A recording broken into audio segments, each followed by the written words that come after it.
Welcome to the Super Rugby Sitrep after round 14. This is where I run through how the standings are and who I think is going to make the playoffs. So in the New Zealand Conference, the Crusaders lead the way on 45, ahead of the Chiefs on 42, the Canes on 40 and the Highlanders on 38, with the Blues just really out of it by now. So the Crusaders have got the Chiefs, Rebels and Hurricanes going up, so they've got a couple of hard games there. You'll see it's something that's a fairly common theme. The Chiefs have got the Crusaders, Reds and Highlanders, and then the Hurricanes have got the Blues, Tars and Sailors. So that's quite a hard run-in for the Canes. The team with probably the easiest run-in is the Highlanders, who've got the Kings and Jags, followed by the Chiefs. So whilst they are 7 points back with those two 5-pointers, they're still in the hunt for the top of the group. It's still hard to look past the Crusaders, who managed to get the win over the Blues this weekend to top the group. But the order of the other three is anyone's guess, to be honest with you.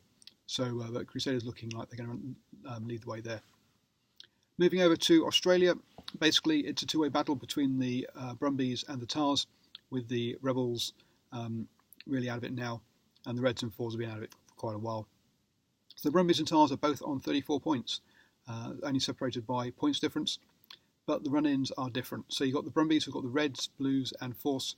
They could quite easily come away with 3 wins from that, whereas the Tars have got the Sunwolves, which will be a 5-pointer obviously, followed by the Hurricanes and the Blues. So it's really that Canes game for the Tars that could slip them up and make them miss the playoffs. But they put up a good fight against the Chiefs, so you never know, maybe they could turn the Canes over. So it's not all over for the Tars, but the Brumbies are definitely in pole position there. Going over to not Australia, going over to Africa. In Africa 1, the Stormers lead the Bulls by 36 points to 32. The Chiefs and Sunwolves obviously are out of it for quite a while now.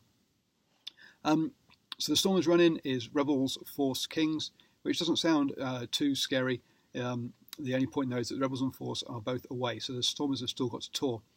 The Bulls, on the other hand, have got the Jags, Sunwolves and Cheetahs, and that's 3 5-pointers. So whilst the Stormers do have a 4-point lead, the Bulls are still very capable of overhauling them and topping that group. The Lions on 42 points are the runaway winners of their group. They've got the Sharks, Kings and Jaguars coming up, so 2 5-pointers there to secure their place quite happily. And if they get a good win over the Sharks, they could very easily be challenging the New Zealand sides for the number 1 seed. And then, which would mean they'd probably face either the Bulls or the Sharks again in the quarterfinals. The Sharks on 35 points are definitely still in the hunt for that playoff point, with the Lions, Cheetahs and Sunwolves. So they've got 2 5-pointers there as well. If they can get something out of that Lions game, they could definitely be challenging in the fight for the South African playoff spot. So that's how it all stands after round 14. We now take some time off for the June internationals before coming back and having the last 3 rounds before we go into the playoffs. And so let's have a break and enjoy the international rugby, guys.